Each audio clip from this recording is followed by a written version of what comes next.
नाव Riteish मस्करे, विगोर biotech private limited इंदूरचा प्रतिनिधी।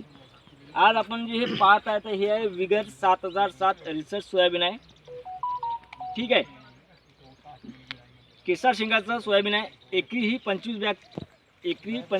किलोची bag आहे। एकरी ही 25 किलोच पेरावं लागते।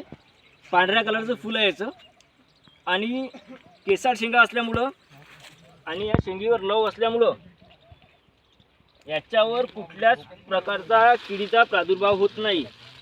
ठीक आहे, जवळपास एका झाडाला 100च्या जवळपास 100 ते 150 जवळपास शेंगा आहे। ठीक आहे,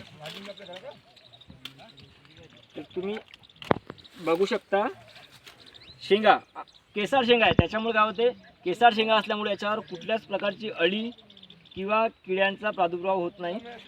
ठीक आहे, आणि 3 दाण्याची शेंग याच्यामध्ये भरपूर प्रमाणात आहे। ठीक आहे, आणि सोबतच तुम्ही पाहू शकता मुळा, याची जी मूळ आहे जवळपास 12 इंचापर्यंत म्हणजे 12 सेंटीमीटरपर्यंत याची 12 सेंटीमीटर याची मूळ आहे। ठीक आहे, आणि मुळीवर ज्या नायट्रोजनच्या गाठी आहे त्या गाठीचं प्रमाण पण जास्त आहे।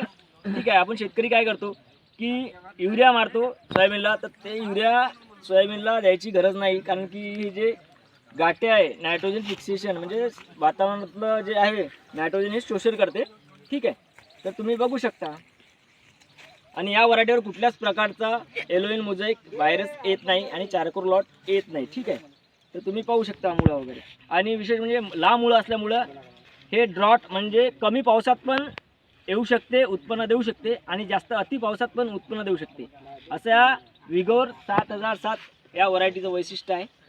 ठीक आहे, तर पुढल्या वर्षी शेतकरी मित्रांनो अवश्य याची पेरणी करावं। धन्यवाद।